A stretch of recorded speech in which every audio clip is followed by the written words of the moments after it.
Hello and welcome to another episode of Sports and Songs Podcast. We're on season 6, episode 1, the season premiere, Andy, of our sports edition. They said it wouldn't last. You know, we've completed the 5 years. We're now on episode 1 of season number 6, the sports. So, new season starting off. We got the same content as always. College years, we'd be getting our doctorate right now. Yes, we're just cruising along, and thanks to all the listeners and supporters out there and the subscribers and members. Please don't forget to hit a like, share, and subscribe. Now, a trivia question today, Andy. Yes, fire away. One of the topics I was looking up or researching for today's show was the Arizona Fall League, Arizona Fall Baseball League down naturally in Arizona. They're in their final week coming up, and then they have their 2 playoff games and the season's done. But which coach on the staff, not the head coach, not the manager, but which coach on the staff of the what is it, the Salt Rafters team here I'm going to bring it up. Which coach is a local cat? He's one of us. A local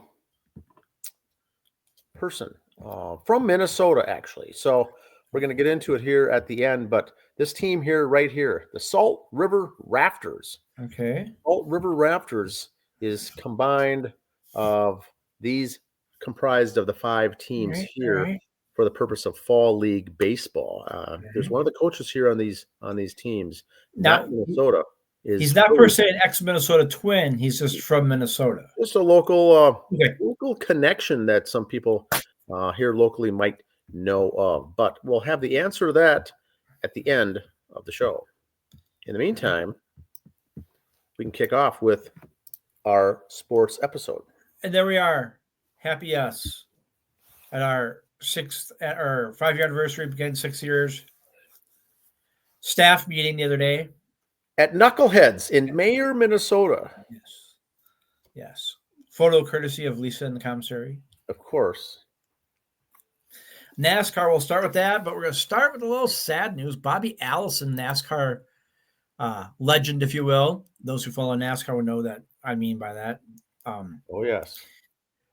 Passed away. Bobby Allison, founding member of NASCAR's legendary Alabama gang in 1983. Premier Series champion and winner of 85 races, died Saturday at 86 years old.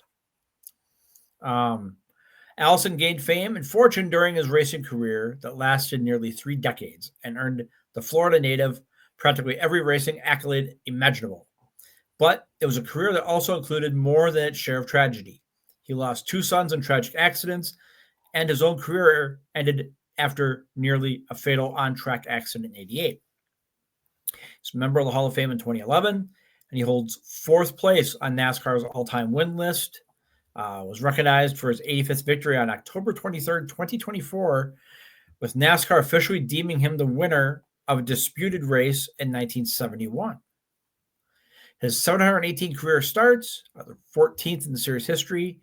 His 88 Daytona victory was especially memorable. He was then 50 years old and held off a strong late race by his son, Davey Allison, to collect the win. Wow. Nearly a decade earlier, also at Daytona, and this is I vaguely remember this. This is kind of like I was starting to get into NASCAR. When the cars looked cool and men were men, and it was chewing tobacco and beer and jeans as advertisers. Skoal. Yes. Nearly a decade earlier, also at Daytona, Allison had found himself in the headlines, this time with his younger brother Donnie and fellow racer Cale Yarborough. And there's a fight, CBS announcer Ken Squire excitedly told the national television audience, between Cale Yarborough and Donnie Allison as tempers overflowing. And Bobby Allison stepped in to his brother's help, analyst Dave Hobbs added. The post-race scuffle between the Allison brothers and Yarborough captured the attention of the nation. Particularly those on the East Coast and Midwest, where a severe winter storm had kept most folks inside. Richard Petty won the race, his 6th Daytona 500 title. Now, remember, Daytona's in February, mid-February, so of course that explains the snowstorm. But the fight afterwards has remained etched in NASCAR lore. I think I questioned Yarborough's ancestry, Bobby Allison recalled. That's NASCAR for you, though, boys. I questioned his nationality there. So those are some good old boys. Have some good old fun down there back in the day. But Bobby Allison, and Andy, I'm not a big NASCAR fan or follower. I watched it over the years, but when I was young, growing up, I do remember the legendary Bobby Allison, great race driver. Name rings a bell to you. Oh yes, the Allison family. Martin Truex Jr. retired from full-time racing, so at the pre-race meeting, they gave him an SL standing ovation. There's Martin. He'd be the one sitting down then.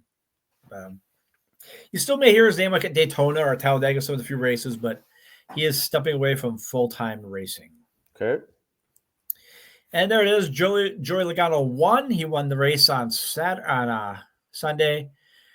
Depending who you ask, some say he backed into the Final Four or whatever. I was watching it, and the wife goes, "Why don't you like him?" I said, "Look at that face. Don't you just want to punch it?" I'm not a look at. He's a good racer. Don't get me wrong. Yes. If I was making my fantasy team or whatever, yes, I want him on my team. If I'm going to bet on the win, sure. Does it make me want to vomit? Yes. It's kind of like in the Super Bowl. You know the Chiefs are going to win, but you just like to see the other guy kick their ass. Yes. Quote of the week. Okay. Now, there's been a lot of talk. NBA fans don't talk about the NBA on TNT pregame show with Shaquille and Charles Barkley, Ernie Johnson, Kenny Smith. I watched just the pregame of that, and I never watch a game. Those guys are not anymore, but I would watch just them. Okay. The NHL on TNT, those guys are just as good. Watch that. You don't have to watch the game. The way these guys talk about it, but they bring back old stories and everything else. They kind of can relate to you. Okay. There's been a lot of great stories, but this one was from a member of the panel, Wayne Gretzky. So now here's Wayne's story. I'll paraphrase it here for you because I don't want to. It was one of his second games. His wife calls him and goes, "Hey, honey, on the way home, can you bring home a stick to autograph? Neighbors having a fundraiser auction. It'd be neat if they can autograph a stick." Sure. Neighbor for charity.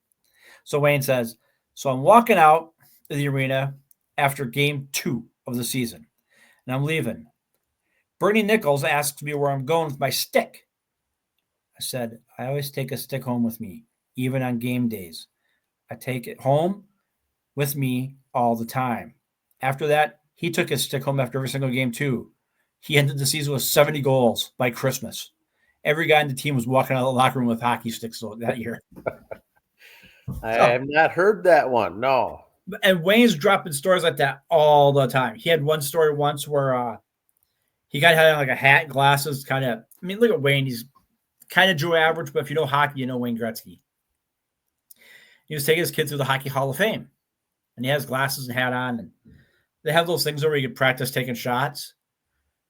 Well, Wayne missed like the first 3, and the kid running the thing goes like, "Man, you don't know hockey at all, do you?" I have, I think, heard that one before. Yeah. Yeah. Shut, kid. Excellent. Girls State Volleyball. Here we go. Congratulations, Mayor Lutheran is your Class A champion. Congrats. 2A, Howley over Southwest Christian. Your 3A, Alexandra area over Marshall. And Lakeville South over Champlain Park in the 4A. Football, we're in the semis this weekend. 9-person football.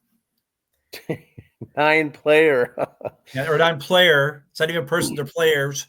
Now I've got some comments, so stop after each one of these classes. I'll interject something. So here we go. Okay, we got Hills Beaver Creek against Mountain Iron Bowl on the left. On the right, Fertile Beltrami against Leroy. Comments on that one, sir? The only thing I've got here for this is for 9-man, all 4 teams left are undefeated. Very tough task, of course, to do, but it's going to make it fun. This Final Four at US Bank Stadium, when all the teams left are all undefeated. There's no Cinderella. This is going to be fun to watch. That's all. The A group. Springfield against Monoman. Other side, Parker's Prairie against Minneota. Comments, sir? Yes, all three of the teams here are undefeated, which is fun. Parker's Prairie has 3 losses, and they're in the Final Four. They don't have 1 loss or 2 losses, but 3. But you also can't count them out. All the rest of the teams are undefeated, so this also should be very good. AA, Jackson County Central against Kimball area. On the right side, Staples, Motley, and Chatfield. All 4 undefeated teams. Very hard to even get this far undefeated, much less to have the Final 4 teams in the entire state in your class, all undefeated playing in the Final 4. This is, I think it's just jackpot. AAA, Dassel Colcado against Pequot Lakes on the left. On the right, Albany and Stewartville. Now here, all the teams are undefeated except Dassel Colcado. Dassel only has 1 loss. So this is also going to be very, very good matchups here going into the Final 4. 4A, Marshall and Becker. On the right side, Orono and Totino Grace. So here, Orono is 9-2, Andy. Marshall's 10-1, and the other teams are undefeated. So they're not playing each other. So the undefeated team is playing the other team with 1 or more losses. But this Orono team looks to be good as well. But once again, it's tough to tell. I didn't look into who they played, but one loss for them and Marshall. 5A, defending champ Chanhassen and Elk River. Other side, Alexandria area and Owatonna.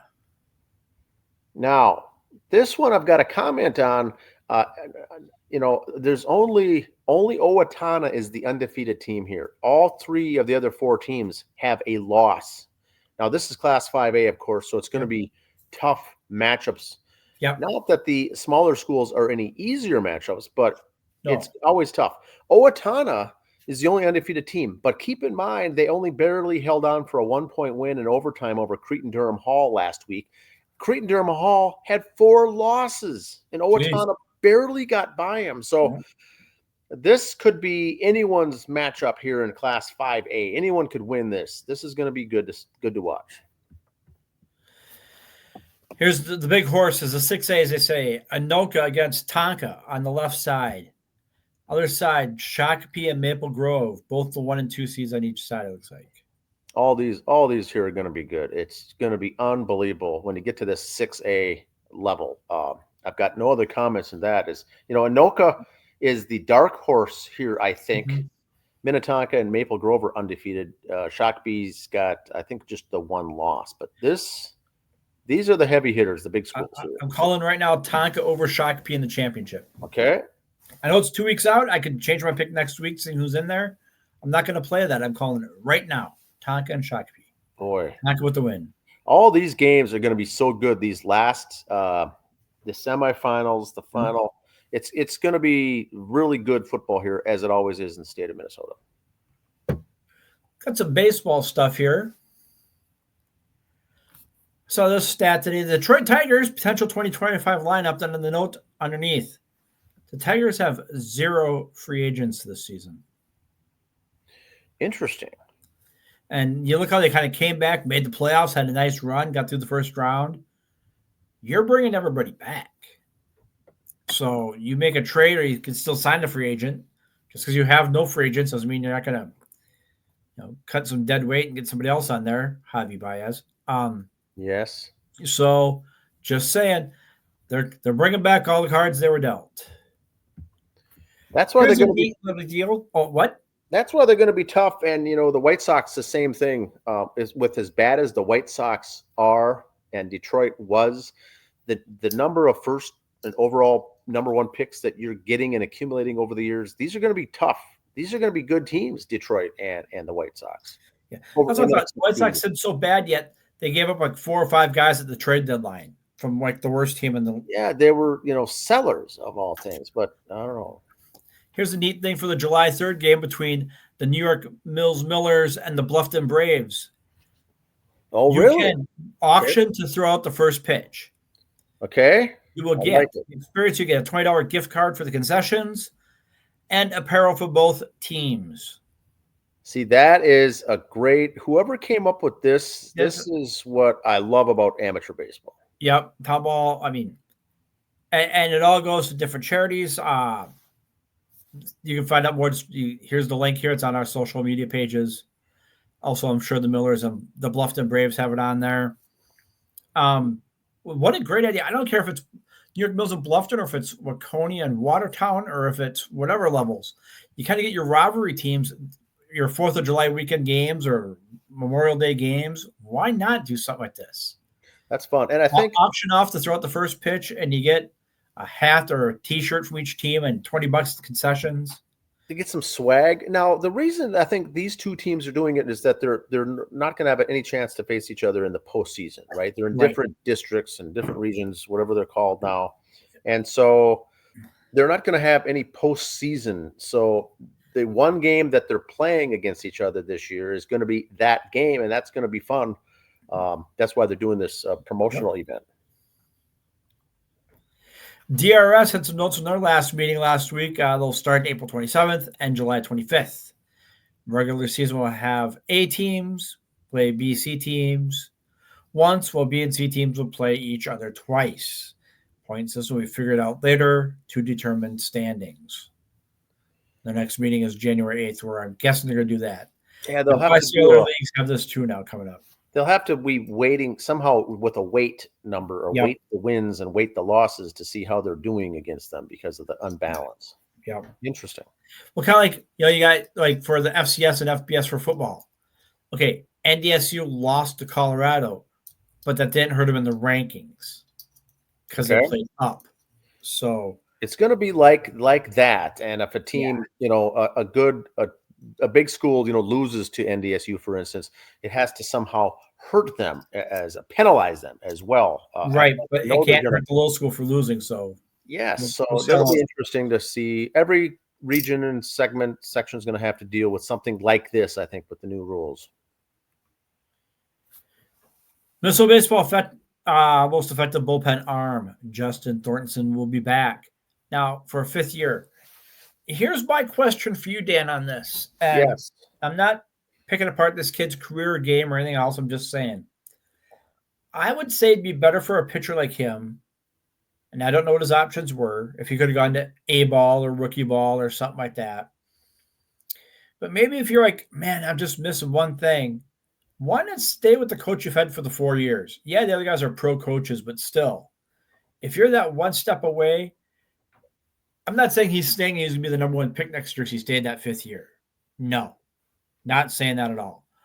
But maybe I might go 8th round instead of 10th if I stay one more year. If I need one more thing to tweak on, stay with that. Or maybe he wasn't projected to be drafted at all and he played one more year. Who knows? I'm guessing that might be it. They didn't say starter. They didn't say closer. They just said it's most effective bullpen arm. So he probably was not going to be drafted or very low anyway. And had that 5th year of eligibility. Now you have a 5th year. It's like, now I'm going to go back because now maybe I do have a chance to go do something is how I took it. Yeah. Cause you hear those stories every now and then, like, man, he played that senior year and that's when he took off. And maybe that's what he's shooting for. I'm stereotyping. Yeah. That's a good left-handed reliever. You could write your own check if you could do half decent. Yeah, that's going to be pretty fun to watch him this next year. See how he does. Okay, here's the classic baseball era ballot. They have the Hall of Fame ballot, but there's also like the Veterans Committee and stuff like that. And here's some names on that one. Some of these names when I saw it on there, A, couple surprised me they weren't in already. Yeah. And B, a couple I die on the sword going, why isn't this guy in already? Ken Boyer and Dick Allen were two if I was like on one of those trivia games, like I would have said they were in. Okay. Dave Parker, that's the one I'm dying on the sword. Why is this man not in yet? Correct. And Josh Donaldson, or I say John Donaldson's kind of the same boat. Why isn't? And the reason he wasn't in yet because of the Negro Leagues. They're just letting him in now. Okay. Not saying he's gonna be him and Vic Harris are let's have our Negro League guys. No, just because of how long ago they played, they're going to fall on the classic era ballot. Yep. Then I can say, oh, you just qualified for the Hall of Fame. Here, you're up there with Roger Clemens and Alex. No, they're always going to be classic era, I think, which, again, I'm okay with. Mm-hmm. Because you're still getting in one way or the other. But Dave Parker needs to go in. Garvey, Louis Tiant, Tommy John, became was famous. Garvey's numbers really good enough, though? Come on. Who's that? Garvey really good enough for the Hall of Fame? For the Dodgers, yes, very good. For the Major League Baseball, probably not. But boy, a big name like that. At his time, maybe, but I don't know. It's tough. Dave Parker also was on a lot of teams with some good players that got in or are in, and he's kind of left behind. We'll have our Hall of Fame ballot show coming up later on, but these guys are the other ones. So comment below who you think shouldn't be in, or who's not on this list should be. Yeah. Some more sports notes. All right, coach at South Dakota State girls basketball got his 600 career win. I got some notes for this guy here. Just a second. Okay. My note page open up here. This will be good. Kevin was playing around with my computer, so I can't find nothing anymore. Find your notes. That's a lot of wins, boy. Aaron Johnson, he started the year at 590. He's got 600 career wins now. He's been the head coach since 1999. And he's since joining the Summit, when the team joined the Summit League in 2007, 2008, they made the postseason every year, 11 NCAAs and 4 NITs. He's also coached the men's and women's golf team there. Here's some of his numbers when they were still Division II. In 2002, 2003, he was Division II champs. The year before and after, they made the Elite Eight. Then in 2004 and 2005, they moved them up to Division I. Took a couple years. They were 21-7 and 19-9, but no playoffs.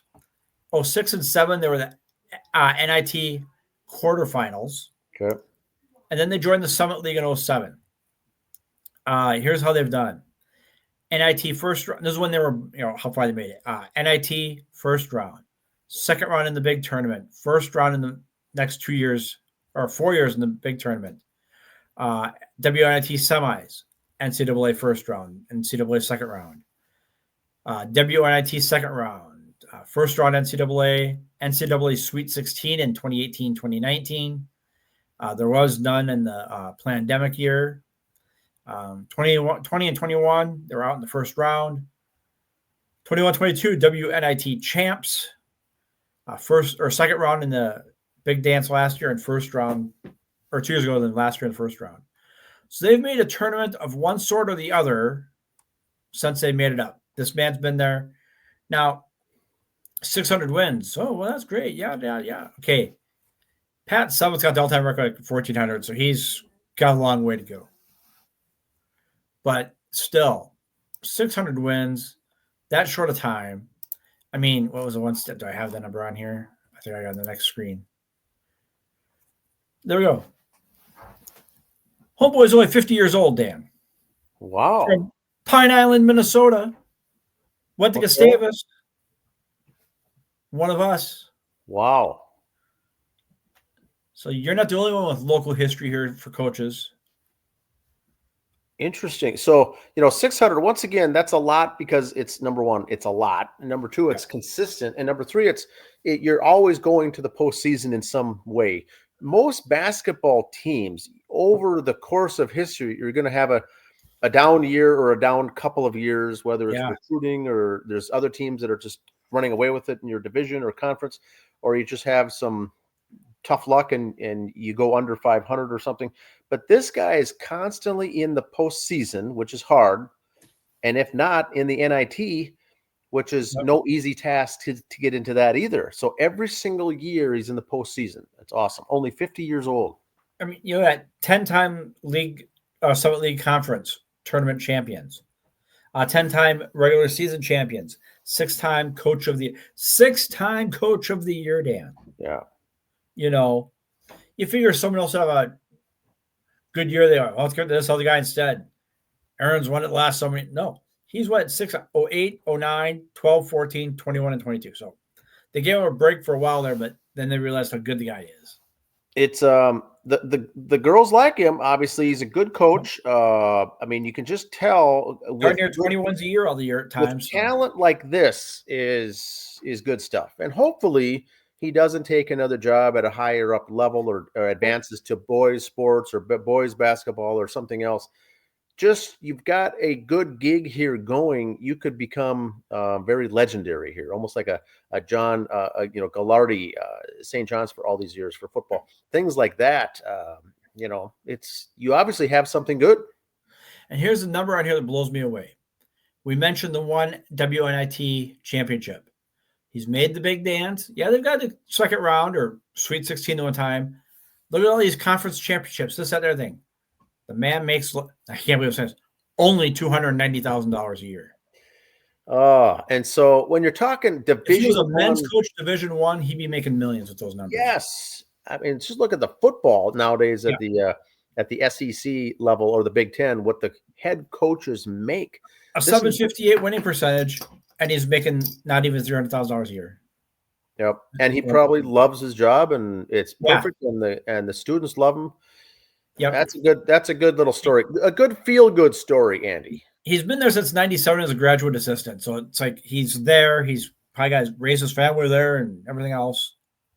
It takes a long time to work your way up. It's no easy task. So, but all this as a head coach, the stats as the head coach. I mean, he was a graduate assistant for 3 years, assistant for 2. They got the job in 2000. See, so he was very young to begin with to be the head coach, to be named the head coach. But wow.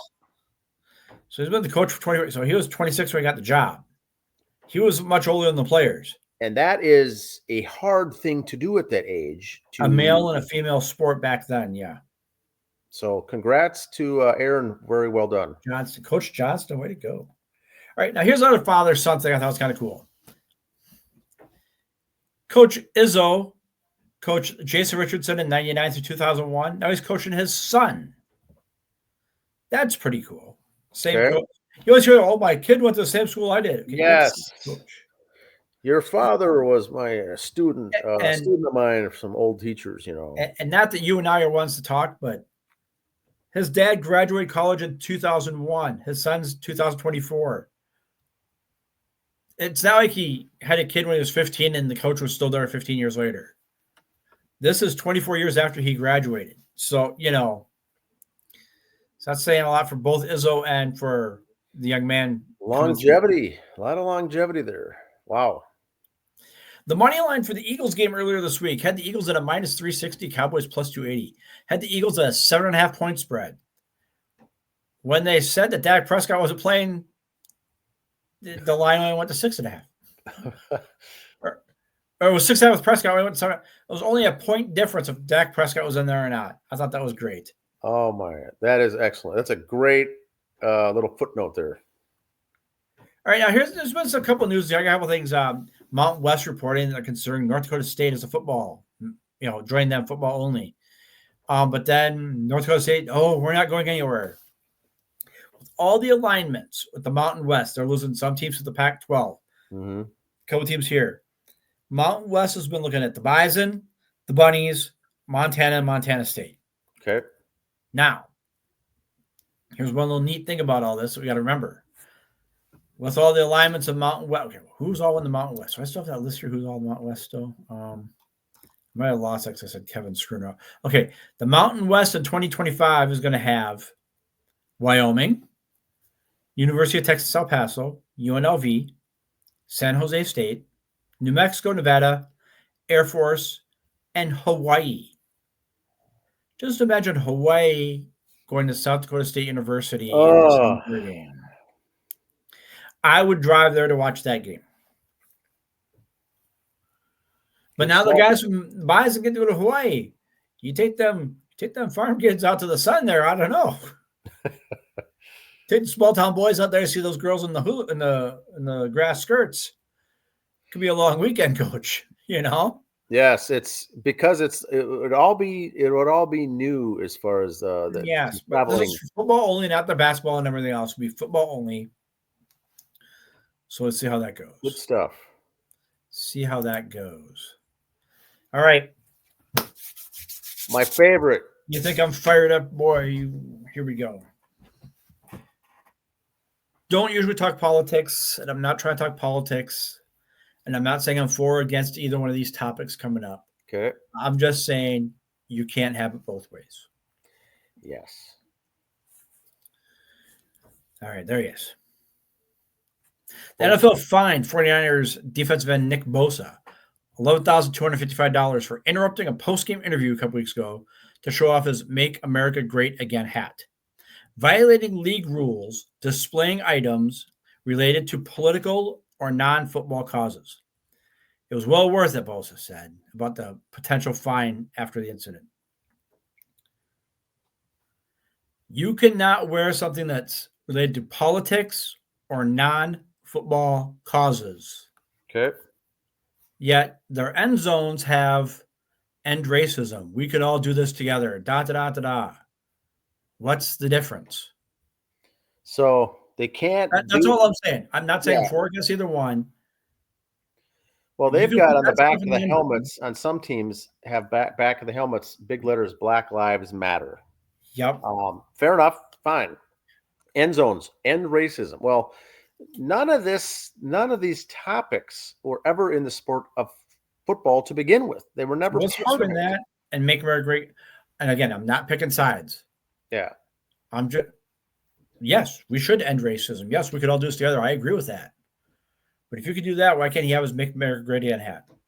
And so we're seeing that now because when the NFL decided to get into that arena, saying, "Hey, you know what? We want to take a stance on this." Look, 2 weeks ago, Andy, you couldn't watch a football game on television without an advertisement coming up on one of the ads having a handful of pro football players saying, "Please get out there and vote. Do your job and vote." Right. I saw a lot of those ads. Isn't that a political ad, a political statement there? Yes, the NFL does not need to be doing ads to promote people to vote. What's that got to do with it? I like that they did it. I've got no beef with it. Major League Baseball did ads, I think, too, with trying to get out there to vote. But those are things that have never been done before. Why get into that arena? Why get into doing an advertisement for that? But they elected to get in. Now they've got to start doing fines when it doesn't work and penalizing people. And you got all this stuff going on. He looks at the fine, $11,000. Here's what I make per game. Here's what I make per year. Fine, I'll do it because I would gladly do that to get my message out. Well, right, wrong, or indifferent. Now they're pushing all these things and now penalizing at the same time. And Andy, you read it right off the thing. Yep. Non-football comment.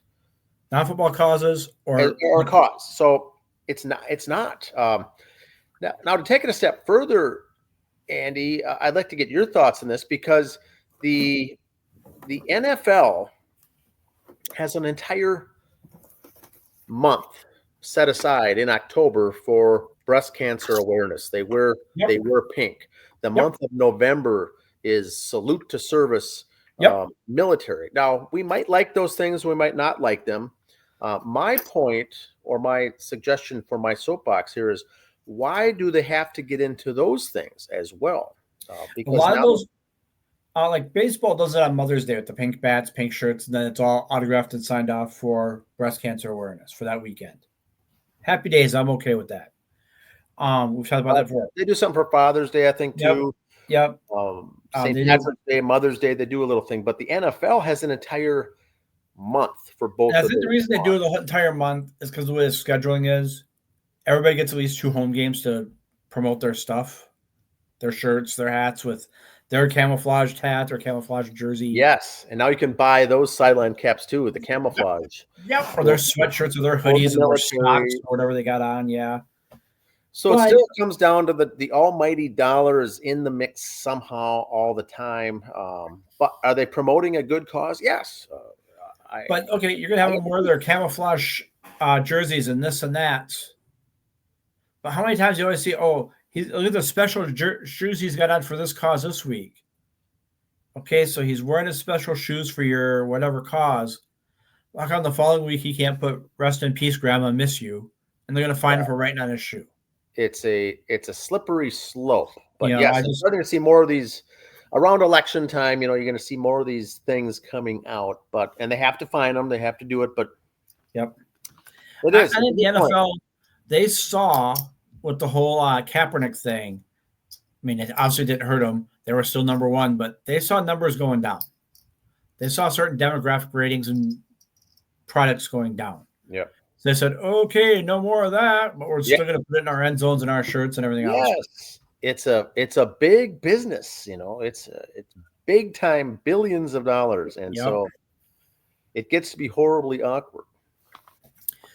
Speaking of big time business, big time billions, big time dollars, Caitlin Clark's going to be playing in an LPGA event. Now just relax. Throttle back. It's the Pro-Am part on a Wednesday. Just relax. On Monday, the LPGA announced that Clark will take part Wednesday's Pro-Am at the Annika, hosted by LPGA legend Annika Sorenstam. Set to take place November 13th. Clark is a brand ambassador for Gamebridge, which is the participating sponsor.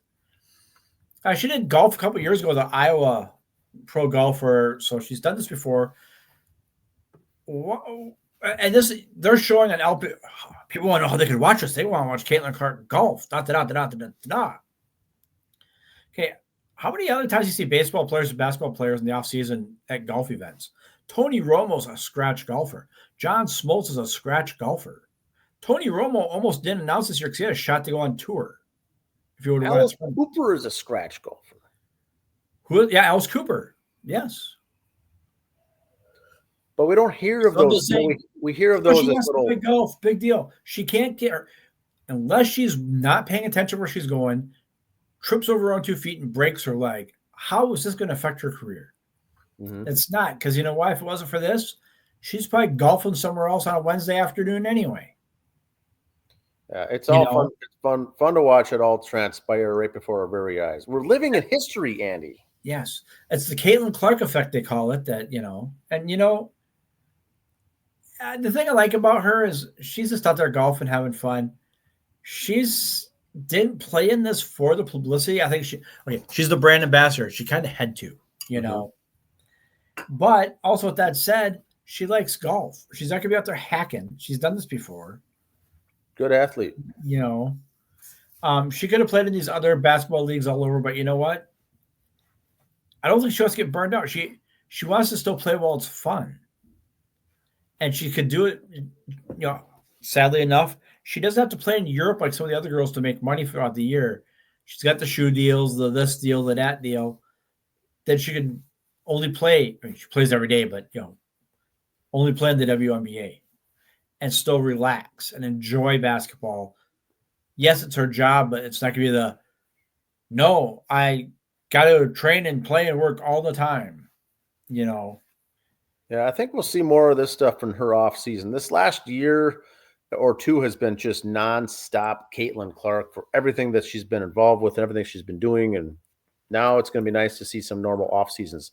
The whole Olympics was a disaster, I think, to some extent too. She wasn't in it, but her still name was in the front page news even during the Olympics during that break. But it'll be nice. She was playing and she was the top story. Yes.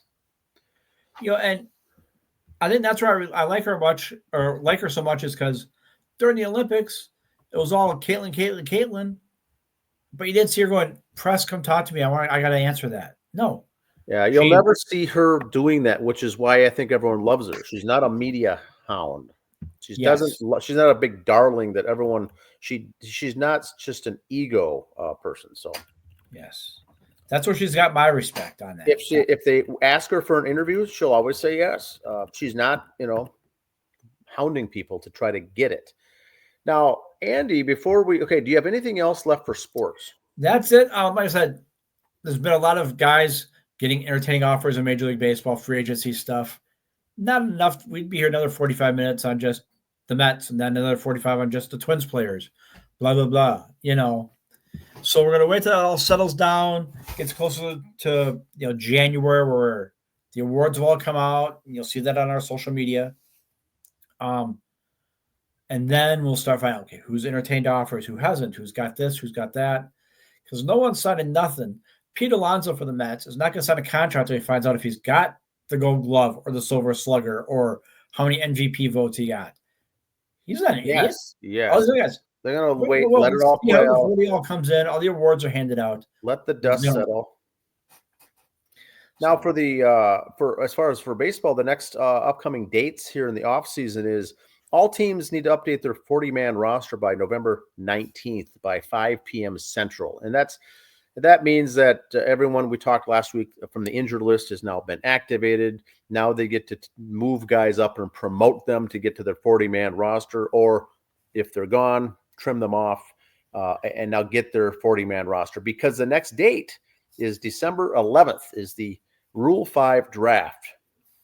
And so the Rule 5 draft is these guys who've been hanging around the minors for a while that haven't either had the chance to move up or they feel they've been maybe shafted with too many people above them. They could enter their name and be selected by someone else. So those are the next two things really coming up. But slow time of the year for baseball. The Minnesota Vikings, Andy, won, and they're at 7 wins after 9 games, 7-2 record. A lot of people had them winning 4 or 5, 6 games. They're already at 7. I just did the math. I think there's 8 games left. If they go 4-4, which is doable, they're going to end at 11 wins. Even if they go 3-5 with 7 wins right now, they're going to be at 10. So I think it's going to still break everyone's expectations for the year, landing in double-digit wins on a season like this when they weren't really expected to do much. So that's kind of fun. I mean, there's fun times with the Vikings. They tried to lose that game on Sunday too. It looked like they tried to lose that game. Oh, it got to be sketchy. But teams that win those types of games seem to have that lucky charm and seems things could go good. So they don't have the tough of a schedule. They can go 500 or more. So they're going to be double-digit wins, I think, almost guaranteed. There's a difference, though. Like I said, I clearly said they tried to lose that game. There's a difference between they were lucky on that game, and there's a difference between good teams win close games. Good teams wouldn't have been in that situation. You don't have them 3-1 for time of possession and only win by 5. No touchdowns, all field goals by the rookie, the new guy, kicked all the field goals, and they just didn't have it together. Tons of turnovers, but interesting. And was it 3 interceptions were all in the end zone, all targeted to Jefferson. Jefferson didn't get a touchdown last week either. Now, like we said before, he's doing the off stats things. He's getting double teamed, leaving the other guy open, this and that. But they didn't even do that last week. 4 field goals. It'll be interesting, but to have them in double figures is going to be very interesting because I don't think many people had them at double figures for any kind of predictions at all this season. So everything I saw was 5, 6, 7 wins. I don't think I saw many that even had 8 or 9. That was kind of in that middle. Even the real homers were having a tough time saying 9. But now when you do the math, they're going to back into double digits, I think, pretty easy just by playing average ball. And their schedule isn't that tough down the road. They got Detroit, final game of the year, always going to be tough. But they've got some easy teams, easier teams. And that's at Detroit, isn't it? Yes.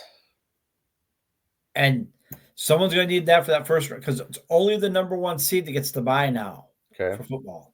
The overall number 1. So Detroit could have that already locked up and play their subs. You could still get a win that way, or we could get crushed, which I'm just saying, what I'm saying is the remaining, you can throw in a couple of losses the rest of the way, and it's not going to hurt them. They can lose. It's not going to be anything impact. We got a trivia question, Andy. At the beginning of the episode, we mentioned local cat here. I have a guess. Trivia question. Local cat for the Salt River Rafters. So they moved these around this year. They were with a different affiliation for the Twins last year. Now this year in the fall league, they're with Salt River with Arizona, Colorado, the Yankees, and the Nationals. But there's a coaching staff here. There's a local guy in the coaching staff. Do you know any answer of who that could be potentially be? I'm going to say, as it was announced today, Crow River League MVP, is it Pat Cheetah? Wow. No. Oh. Pat Cheetah's good. He's a fan favorite. Fun stuff. He's a friend of the show. But what I found today, and I didn't know this, Andy, is here's the answer. I don't think anyone's going to get this, but the answer is Derek Woodley, defensive coach for the Salt River Rafters team. Now, Derek Woodley graduated from Bethany Lutheran College when I did back in the day for Bethany. Yes. He went to Mankato State for 2 years, the same years that I was there, and graduated in, I think, 1992 from Mankato State. So local guy. He went on to coach Bethany for, I think, a bunch of years at Bethany, then moved his way up. Like you talked about that women's basketball coach. Yep. It takes many years to get your way up. Right now, for the last 2 seasons, he's been in the New York Yankees organization, coaching in the minor leagues. So congrats to Derek Woodley. He's on the staff of their high A minor league team in the Yankees affiliation right now, but still honored to get the nod.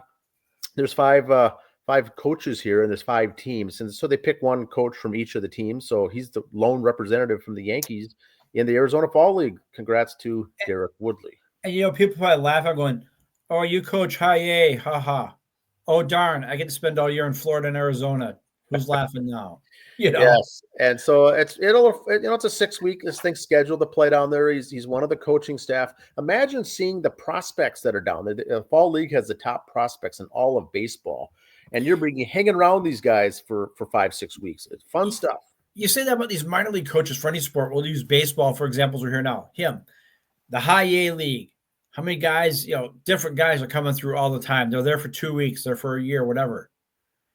How many superstars have they come across in their career compared to the, Rocco Baldelli with the Twins? Oh, he gets a couple superstars a year on his team.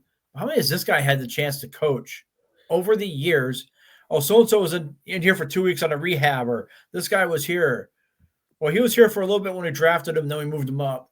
The minors? I want to know the number of, I don't want to say Hall of Famers, but, superstars, elite players. Has he the name drop? He to be able to do that with all the years playing and being part of that situation. Now a second year now finished up with the Yankees.